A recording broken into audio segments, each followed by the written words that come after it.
What do you do? Me, I'm a third year university student majoring in software development. Cool. Third year, so you're... Final year. Yeah. Almost done. Oh, Griffith, right? Yeah, Griffith, yeah. IAP starting, so 6 months from graduation. Yes. Sweet. So you graduate at the end of the year. Yeah, I can't wait. Yeah, right. So this is the same subject as David was doing, The Fallen. Yes, I believe Do so. you know David? No, I don't. Oh, you don't know him. Okay. How did you find out about JDP? The IAP office forwarded this one on to me and said, look, you want to do an industry placement and you want to get your face out into industry. Well, we recommend these guys. And I was like, and then I read the outline of it and how it's filmed and all that sort of jazz, and I was very excited about it. I did like the idea of getting my face out there, so that people in the industry know who I am. And you meet some awesome guests doing this. Have you seen the guests we've had on? I've seen a few episodes. Yes. The guy, you're going to stay for it today, aren't you? Yes. Yeah. Yes, I am. Nimble guy. Yeah, that's going to be cool. Yeah. That'll be fun. I did have a good question. Just forgot it. Good question. What's your experience like? Like, what do you? Well, I'm old. I'm 29 years old. So, I've Young, isn't it? I thought that was young. It's old when you've got 3 kids. But no, before university, I was a tyre fitter, so I don't really have any industry experience in fitting, in producing software, except for what I've learned at university. So what have you learned at university? I've learned how to make iOS apps using Swift. I've done systems programming stuff, also using Swift. Basic level Java stuff. Next semester, I'm also going to be doing the principles of intelligent systems using Java as well. So it's the introductory AI course. So yeah. Okay. So you're all about apps, right? Because Java's Android apps, right? Yes. And Swift's In Apple iOS, apps. yes. Yeah. What about website? I did do some in first year. We did a bit of web development, and I did do web programming last year as well. So I do know how to use PHP and Laravel and stuff. But yeah, I'm much more focused on making apps and programs. Yeah. Okay. What are you going to do next year, or what do you want to do? I want to get into industry and start developing software. So app development? Or yeah, app development. I'm pretty open to pretty much whatever will take me. And so you'll be doing this for how long do you expect to be doing this? Is it 3 months? 3 month placement. Yeah. 3 months. So your aim to this just to get some Industry experience, meet some guys who might get you Make into... some contacts, Yeah. and a bit of networking. Well, the good thing is 20 recruiters down the hall. Tech recruiters down the hall, right? Yep, that's exactly right. Kian and Barry, this is their 2nd season on the show. Season 1 ended last week. These guys have gone on to season 2. Do I show you the wall? Oh no! What happened to David? He graduated. Oh. Tragic. Very. And Azarel is sitting in for today's session. You're studying at QUT, right? Yes, Yeah. I am. Yeah. Yep. So both Kian and Azarel are kind of been coding for a while. They're studying and they're doing some work on the side. And Barry and David are doing the career transition thing to software developers. Very cool. I've seen maybe like 7 or 8 episodes of the show. Actually, it's pretty cool. Are you guys? What do you like about it? Well, I don't know. I just like the fact that you guys are doing it. To be honest. Yeah. Just the fact that it's kind of out there and you can look around. I was talking to Josh the other day and he was saying we're doing this thing and I thought, really, that's kind of cool. What do you used to be a teacher, from what I understand? I used to be a teacher, yeah. Yeah. Okay. And you're moving into web development. Yep. What did you do? I used to be a tyre fitter. A tire fitter. Yeah, trucks and Oh wow! cars. I didn't know that. Is that actually like a whole career? It is. Wow. Yeah, it's not a very well paying one. But yeah, no, it does have a career trajectory, but yeah, not fantastic. How did you get to where you are? As far as, so you're at Nimble now, as the CTO. Sure. What's sort of been the path to that point About 30 years of development. as a programmer? Yeah. I never actually wanted to be in management necessarily. That's I appreciate it. and I only hire people who don't have any desire to be in management. Their eventual goal is to become a senior developer. We don't actually have seniors. We're completely flat structure, but they just want to be a developer. that's what they want to do. I'm just not bright enough to be a developer anymore. Honestly, it's one of those things you just get to the point where, you know, your stupidity rises and so you just become a manager. That's really my opinion. Someone says a tech word, you understand, you're like, oh, time to go. Yeah, exactly. Yep. Exactly right. Yeah. What's the difference between the heap and the stack again? Oh, I forgot. Okay, I'm management now. Sorry, I've got to go. What's your current stack at Nimble? We use a lot of different things. We're actually technologically agnostic. We use whatever happens to be best for the platform. But to be honest, most of it is .NET on the back end, and .NET on the front end. So probably mostly .NET. I'm going to sound like an ad for Nimble, but the reason I've been with the company for so long is they genuinely are trying to do the right thing. They really want to make sure that they don't loan to the wrong people, and they want to make sure that they don't loan that's going to put you in a bad position or anything else. They want to be helpful. But it gets very difficult at times because ASIC has very strict rules around what they want to do and how they want it to work. And just making sure that we get that right. Cool. Yeah. So if we wanted to do this remotely, Yeah. what would we change? Well, you've all got laptops, just go home. That's it? Yeah, pretty much. All right. No, really. I mean, if you want to do it remotely, there's not much to it. I mean, you guys are using Trello, so that's a great way to start. You guys use Skype, and you can use any other tools you want to do that, but there's not much else. It really comes down to whether you can do it or not. Yeah, I'm There- partially remote already. Yeah. Some people don't. Some people can't work remotely. As in, they need to be watched. Yeah. Well, To be honest, even if they need to be watched, that's not. If you have someone that needs to be watched, you shouldn't hire them at all. Because if they're in the office, they're not doing work anyway, they're doing something else. But there are some people that, for some reason, they work in an office, but at home, they just can't get away from it. They watch TV, they do whatever. They just can't focus. I haven't run into too many of those, but I've seen a couple.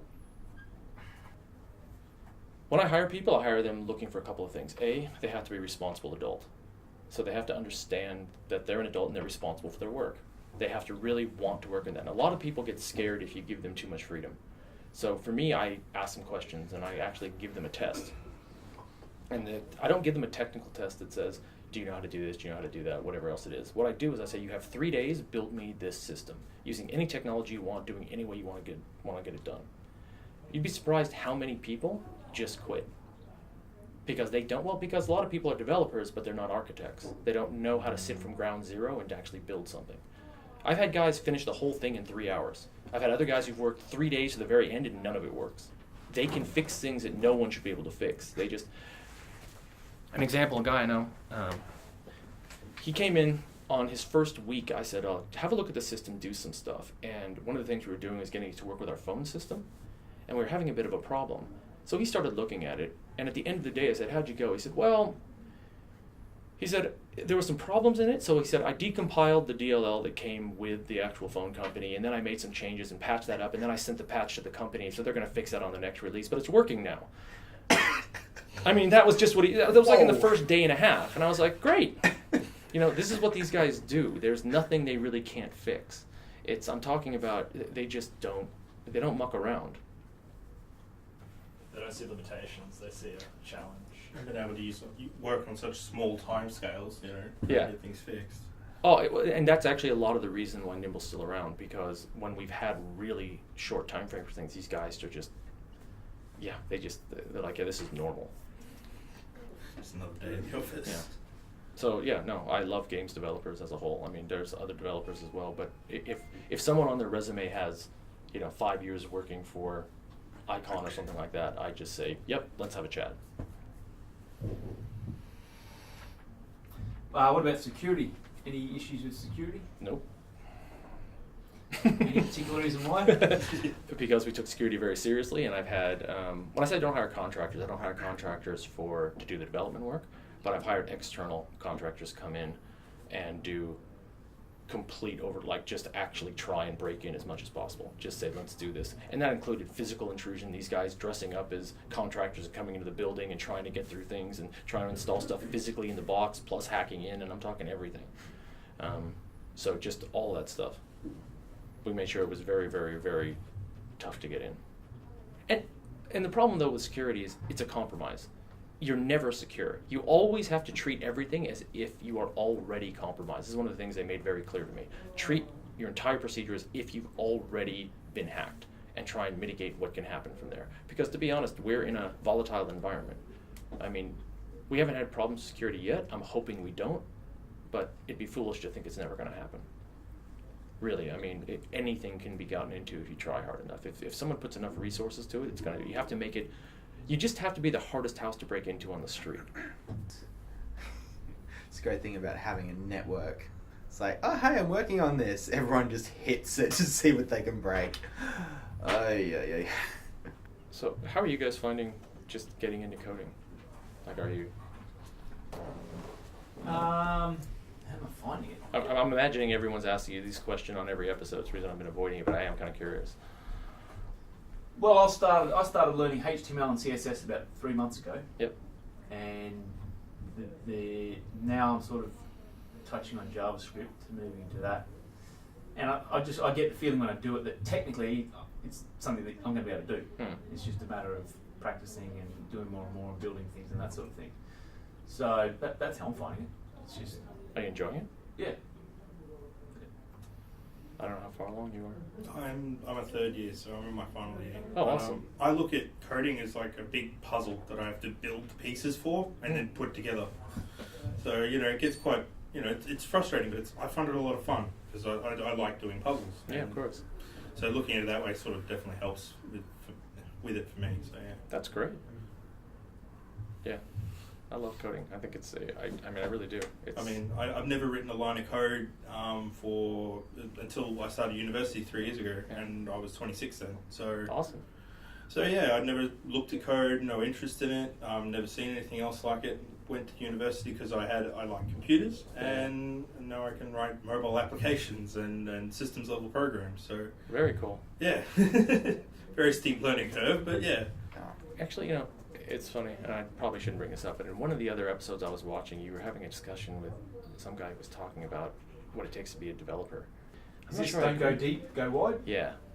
I was actually thinking I don't agree with a lot of his reasoning. He was talking about it, and he was, I think he asked one of the questions, I think it was a David or something, he said, are you a polyglot? And he was like, yeah, and I was thinking, I just don't see that as being important. So one of the things I do is, I take a lot of ideas from other people, obviously, and one of them is, I think Valve actually described it really well on how they hire people. They look for someone, they have a T structure, they look for someone who has a broad range of skills but is an expert in one. And that to me, because he was talking to you about JavaScript and getting into sort of some other, I think he said YAML and some other things as well. The problem is that if you have a broad range, like a sort of a shallow but broad range, if I have to rank you as a developer, you're going to be a 4. And you're never going to be above a 4 because you don't know anything deeply. If you actually understand something really, really well, that's going to transfer in other languages. And the language is just syntax. It doesn't matter. And they said that, but I think they sort of inferred the wrong point from it. They were saying, if you know these different languages, when you move into something else, you pick it up quickly. Well, if you know JavaScript really well and you actually understand JavaScript really well and what's going on, when you move to another language, all you're doing is looking at the syntax. You don't really have to worry about it. There are functional differences, but they're not that hard. So I just kind of, you want to be able to move into Python or Go or something else without too much of a problem. But if you understand one language really well, you're going to be able to do that much more easily. The other thing about it is things are changing so rapidly now, especially like if you know JavaScript, it used to be that was a front end. Now you can do things in Node, or you can write plugins for anything else. So the fact that you no longer really have to know 50 different languages. So for example, I tend to use C# for most things.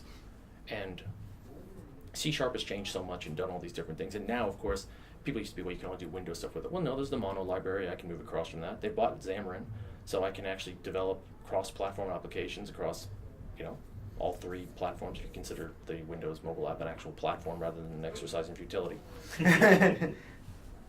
But, the fact, and C# is pretty similar to Java. It's pretty similar to, Delphi is pretty similar to everything. The kind of stuff that you may not be able to really go into is going to be, C++, where you actually start worrying about memory management and doing all that kind of things. And then you have to worry about stuff like if you want to start doing things in Objective-C or all the rest of it. But that's really, I don't know why you do that anymore. If you have a good understanding of a language, not just a sort of shallow version of it, it's going to make it much easier to move into different languages.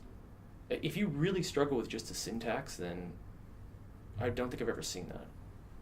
So, and they were talking about this. I've never, we use the Microsoft stack mostly. Okay, we use a lot of other languages as well. But when I hire people on the resume, I don't look for C# experience. I look to see if they can program in anything well. If they're a great Python developer, they're going to be a good C# developer. And then after a couple of months, they'll be a great C# developer. That's it.